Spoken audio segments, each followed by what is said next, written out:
ಆತ್ಮೀಯ H16 news ಅರ್ಥಾತ್ ಹೇ ಸೀತಾರಾಮ್ಗೆ ಸ್ವಾಗತ. ನಾನು ನಿಮ್ಮವ MI ಅಥವಾ ಮಲ್ಲಪ್ಪಾಜಿ ಅವರ ಆತ್ಮೀಯರೇ. ಮಕ್ಕಳೇ ಇಲ್ಲದ ಶಾಲೆಗಳನ್ನು ಏನು ಮಾಡೋದು ಅನ್ನುವಂಥ ಒಂದು ಪ್ರಶ್ನೆ, ಮಕ್ಕಳು ಯಾಕಿಲ್ಲ ಅನ್ನೋದು ಇನ್ನೊಂದು ಪ್ರಶ್ನೆ. ಆಲ್ರೆಡಿ ನಿಮಗೂ ಗೊತ್ತದ, ಈ ಒಂದು ಏನಪ್ಪ ಅಂತಂದ್ರೆ ವಿಶೇಷವಾಗಿ KPS Karnataka public schools magnet ಅಂತ ಹೇಳ್ತಾ, ಆ ಮ್ಯಾಗ್ನೆಟ್ದಿಂದ ಖಾಲಿ ಇದ್ದಂಥ ಸ್ಕೂಲ್ಗಳನ್ನ ಜಕ್ಕೊಂಡು ಬಿಟ್ಬಿಡುವಂಥದ್ದು.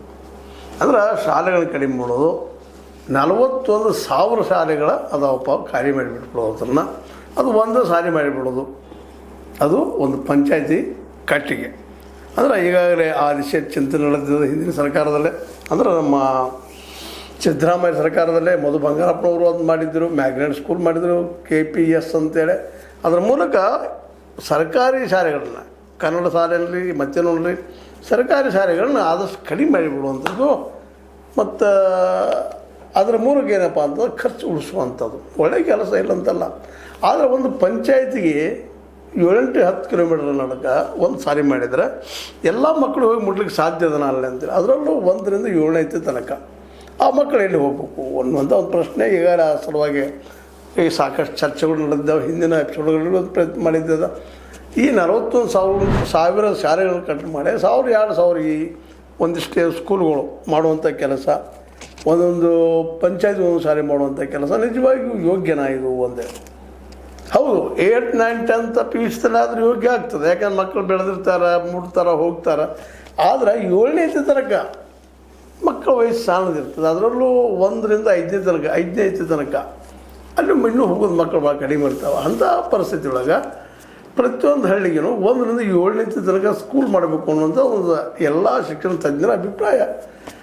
ಈ ಕೆ ಮರಳು ಸಿದ್ದಪ್ಪನವರಾಗಿರ್ಬೋದು, ಇನ್ನುಳಿದ ಕನ್ನಡ ಹೋರಾಟಗಾರರಾಗಿರ್ಬೋದು, ಎಲ್ಲರೂ ಹೇಳ್ತಾ ಇದ್ದಾರೆ ಪ್ರತಿ ಹಳ್ಳಿಗೂ ಒಂದು ಸ್ಕೂಲ್ ಬೇಕಪ್ಪ 1ರಿಂದ 7ನೇ ತನಕ ಅಂತೇಳಿ. ಅದಿತ್ತಂದ್ರೆ ಅಲ್ಲಿ ಮಕ್ಕಳು ಬರೋದಿಲ್ಲ ಅಂದ್ರೆ ಇದರ ಅರ್ಥ ಏನು ಅಂದರೆ ಅಲ್ಲಿ ಸರಿಯಾಗಿ ಟೀಚರ್ ಇಲ್ಲ, ಅತಿಥಿ ಶಿಕ್ಷಕರು ತೊಗೊಳ್ತಾ ಇಲ್ಲ. 72,000 ಇವತ್ತು ಹುದ್ದೆಯೊಳಗೆ ಕರೆಯೋದು ಶಿಕ್ಷಕರು. ಅದನ್ನು ನೀವು ಎಷ್ಟು ತೊಗೊಳ್ತಾ ಇದ್ದೀರಿ? ಈಗೇನು 56,000 ಹುದ್ದೆಗಳು ತುಂಬ್ತಾ ಇದ್ದೀರಿ, ಅದರ ಶಿಕ್ಷಕರೇ ಅಷ್ಟ. ಹೋಗ್ರಿ ಅತಿಥಿ ಶಿಕ್ಷಕರನ್ನಾದರೂ ತೊಗೊಂಡು ಅಲ್ಲಿ ಕಳಿಸ್ತೀರ? ಅದು ಇಲ್ಲ.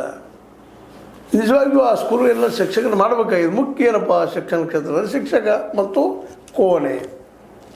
1ರಿಂದ 7ನೇ ತನಕ ಪುಸ್ತಕಗಳ ಜೊತೆಗೆ ಒಳ್ಳೆಯ ಶಿಕ್ಷಕರು ಬೇಕೇ ಬೇಕು. ಅನೇಕ ಸ್ಕೂಲುಗಳಲ್ಲಿ ಶಿಕ್ಷಕರೇ ಇಲ್ಲ, ಯಾರು ಹುಡುಗರು ಇಲ್ಲ, ವಿದ್ಯಾರ್ಥಿಗಳಿಲ್ಲ, ಅದಕ್ಕೆ ಕಳಿಸ್ತಾ ಇಲ್ಲ. ಅದನ್ನ ನೆಪ ಇಟ್ಕೊಂಡು ಇವತ್ತು ನೀವು ಶೂನ್ಯ ಶಾಲೆಗಳ ಭವಿಷ್ಯ ನಿರ್ಧಾರ ಮಾಡಲಿಕ್ಕೆ ಹೊಂಟಿದ್ದೀರಿ. ಆ ಶೂನ್ಯ ಯಾಕಾದರೂ ಅಂತಂದ್ರೆ ಅಲ್ಲೇ ಗುಣಮಟ್ಟದ ಶಿಕ್ಷಣ ಇಲ್ಲ, ಸರಿಯಾಗಿ ಟೀಚರ್ಸ್ ಬರ್ತಾ ಇಲ್ಲ, ಅನೇಕ ಕಾರಣಗಳು ಹೋಗಿ ಚೆಕ್ ಮಾಡಿದ್ರೆ ಗೊತ್ತಾಗೇ ಆಗ್ತದೆ.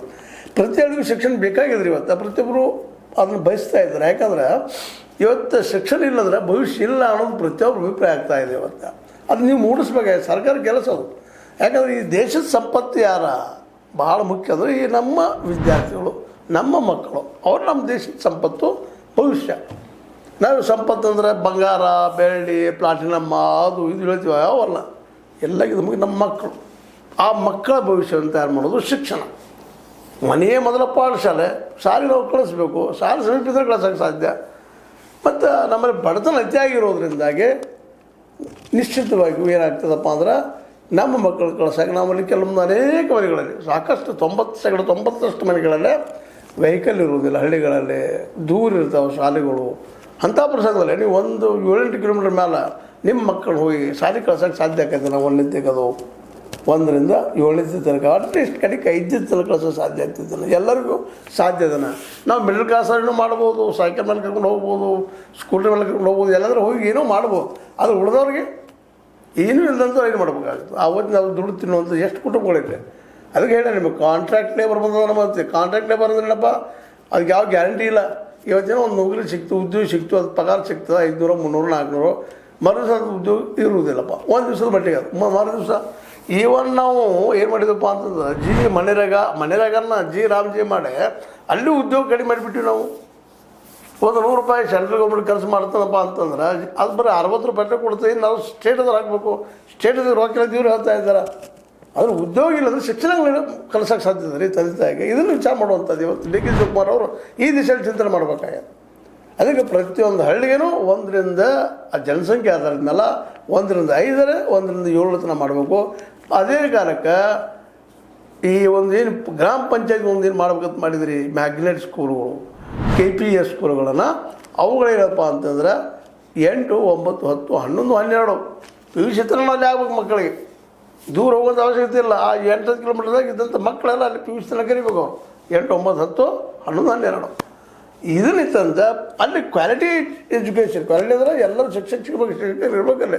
ಎಷ್ಟು ಅನೇಕ ಕಡೆಗಳು ಶಿಕ್ಷಕರೇ ಇರೋದಿಲ್ಲ, ಬರೀ ಬಿಸಿ ಊಟ ಹಾಕ್ತೀವಿ ಅನ್ನೋದು ಊಟಿಸ್ರ ಬರ್ತಾರೆ ಪಾಪ ಮಕ್ಕಳ. ಯಾಕಂದರೆ ಇವತ್ತು ಆರ್ಥಿಕ ಪರಿಸ್ಥಿತಿ ಅಷ್ಟು ಏನಾಗಿದೆ ಅಂದ್ರೆ ಹಳ್ಳಿ ಜೀವನದಲ್ಲಿ ದುರ್ಬಲ ಆಗಿದೆ, ಶಕ್ತಿ ಇಲ್ಲ ಪಾಪ ತಂದೆ ತಂದು ಹಾಕುವಂಥದ್ದು. ಈ ಎಲ್ಲ ನೆಲೆಗಟ್ಟಿನಲ್ಲಿ ನಾವು ಇದಂತ ಚಿಂತನೆ ಮಾಡಬೇಕಾಗಿದ್ದೇನಪ್ಪ ಅಂತಂದ್ರೆ, ಇವತ್ತು ಡಿ ಕೆ ಶಿವಕುಮಾರ್ ಅವರು ಈ 41,000 ಶಾಲೆಗಳನ್ನು ತೆಗೆದು ಹಾಕೋಕ್ಕಿಂತಲೂ ಈ ಒಂದು KPS ಸ್ಕೂಲ್ ಪ್ರತಿ ಎಲ್ಲ ಕಡೆನೂ ಅಲ್ಲೆಲ್ಲ ಇರುವಂಥದ್ದು ಒಂದು 7 ತನಕ KPS ಮಾಡೋದನ್ನು ನಿಮ್ಗೇನು ಗುರಿ ಇಟ್ಟಿದ್ದೀರ ಅದನ್ನು ಅದೇ ಪ್ರಕಾರ ಮೆರಿಟ್ ಇದ್ದಿದ್ದಕ್ಕೂ ಹಾಕಿರಲಿ, ಟೀಚರ್ಗಳನ್ನ ಹಾಕಿರಿ, ಒಳ್ಳೆ ಬಿಲ್ಡಿಂಗ್ ಕಟ್ಟಿಸ್ರಿ, ಮೂಲಭೂತ ಸೌಕರ್ಯಗಳನ್ನು. ಎಷ್ಟೋ ಸ್ಕೂಲ್ಗಳಲ್ಲಿ ಶೌಚಾಲಯ ಇರೋದಿಲ್ಲ ಹೆಣ್ಮಕ್ಳಿಗೆ, ಕೂಸುಗಳಿಗೆ, ಅವುಗಳಿಗೆ ಎಷ್ಟು ಬೇಕು ನೀವು ಅಂಥದ್ದು.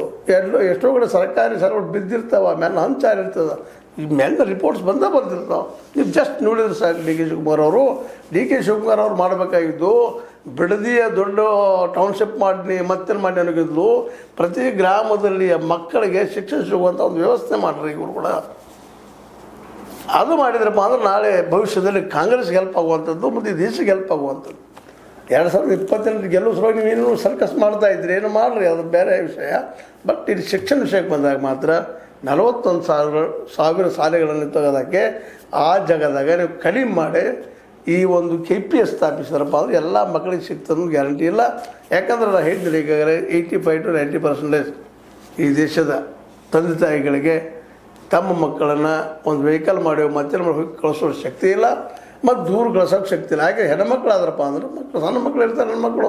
ಇವತ್ತು ಅನೇಕ ನಾವು ಅತ್ಯಾಚಾರ ಆದಮೇಲೆ ಕೇಳ್ತಾ ಇರ್ತೀವಿ ಮಕ್ಕಳ ಮೇಲೆ ಆಗುವಂಥ ದೌರ್ಜನ್ಯಗಳನ್ನು. ಅಂಥವು ಆಗಬಾರ್ದಲ್ಲ. ಮನೆ ಸಮೀಪ ಇತ್ತಂದ್ರೆ ಸ್ಕೂಲ, ತಾಯಿ ತಂದೆ ಹೋಗಿ ಕಳಿಸ್ತಾರೆ, ಮತ್ತು ಕರ್ಕೊಂಡು ಹೋಗ್ತಾರೆ ತಮ್ಮ ಮಕ್ಕಳನ್ನು.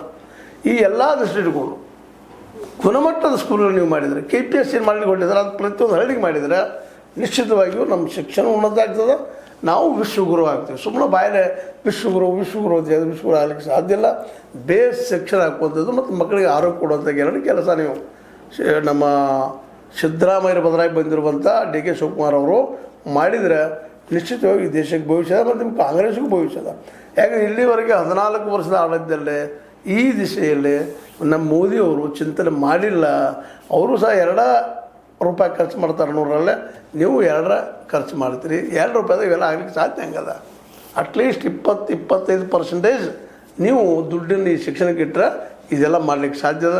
ಅದು ಬಜೆಟ್ದಲ್ಲಿ ನೀವು ಇಡೋದಿಲ್ಲ, ಅಷ್ಟು ಖರ್ಚು ಆಗೋದಿಲ್ಲ, ಈ ಶಿಕ್ಷಣಕ್ಕೆ ಪೇಮೆಂಟ್ ಮಾಡೋಕ್ಕಾಗೋದಿಲ್ಲ, ಬಿಸಿ ಊಟ ಕೊಟ್ಟು ನೀವು ಮತ್ತೆ ಮಾಡಿ ಅಂತ ಹೇಳುವಂಥ ಇವೆಲ್ಲ ನಾಟಕಗಳನ್ನ ಮಾಡಿ ದಿಶಾವನ್ನು ಮಾಡೋಕ್ಕಿಂತಲೂ ಒಳ್ಳೆಯ ಗುಣಮಟ್ಟದ ಶಿಕ್ಷಣ, ಅದರಲ್ಲೂ ಮ್ಯಾಥ್ಸ್ ಮತ್ತು ಇಂಗ್ಲೀಷ್ ಬರಲೇಬೇಕು, ಮಾತೃಭಾಷೆ ಇದ್ದೇ ಇರ್ತದೆ, ಅದು ಕಲಿಯಬೇಕು. ಅದ್ರ ಜೊತೆಗೆ ಉಳಿದ ಸೈನ್ಸು ಇನ್ನುಳಿದ ವಿಷಯಗಳು ಇಟ್ಟರೆ ನಿಶ್ಚಿತವಾಗಿಯೂ ನಮ್ಮ ದೇಶದ ಭವಿಷ್ಯ ಬದಲಾಗ್ಬೋದು.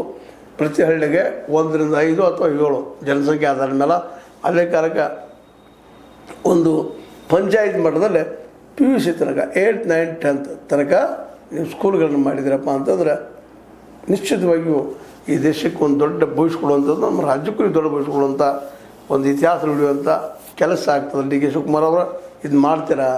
ಅದು ಬಿಟ್ಟು ಈಗಾಗಲೇ 967 ಶಾಲೆಗಳು 6 ಶಾಲೆಗಳಲ್ಲಿ ಮಕ್ಕಳ ಬರೋದಿಲ್ಲ ತಂದು ಬಂದ್ ಮಾಡೋಕೆ ಹೊರಟಿದ್ರಿ. ಅದು ತಪ್ಪದ. ಅಲ್ಲಿ ಕ್ವಾಲಿಟಿ ಎಜುಕೇಷನ್ ಕೊಟ್ಟರೆ ಪ್ರೈವೇಟ್ದಲ್ಲಿ ಕಳಿಸುವಂಥ ತಂದೆ ತಾಯಿಗಳು ಅವ್ರು ಅಲ್ಲೂ ಕಳಿಸ್ತಾರೆ. ಯಾರಿಗೆ ದುಡ್ಡು ಕೊಟ್ಟು ಕಳಿಸ್ಬೇಕಂತಿಲ್ಲ. ಈ ಸಾಹಸವನ್ನು ಕೇಜ್ರಿವಾಲ್ರು ತಮ್ಮ ದೆಹಲಿಯಲ್ಲಿ ಮಾಡಿದರು, ಈಗ ಪಂಜಾಬ್ದಲ್ಲಿ ಮಾಡ್ತಾಯಿದ್ದಾರೆ. ಅಲ್ಲಿ ಹಳ್ಳಿಗಳಲ್ಲಿ ಸಹ ಮಕ್ಕಳು ಕರೀತಾ ಇದ್ದಾರೆ, ಸುದ್ದಿಗಳು ಬರ್ತಾ ಇದ್ದಾವೆ. ದಯವಿಟ್ಟು ಆ ದಿಶೆಯಲ್ಲಿ ವಿಚಾರ ಮಾಡ್ತಾ ಹೇಳ್ತಾ ಇದು ನಿಮ್ಗೆ ಲೈಕ್ ಆಗಿರ್ಬೋದು, ಲೈಕ್ ಮಾಡಿ, ಶೇರ್ ಮಾಡಿ, ಕಾಮೆಂಟ್ ಮಾಡಿ, ಸಬ್ಸ್ಕ್ರೈಬ್ ಮಾಡಿ. 16 ನ್ಯೂಸ್ ಅರ್ಥ ದೇಶ ತರಾನು ಸತ್ಯ ಕೈಗಳೇ ಬಂದರೆಗಳು.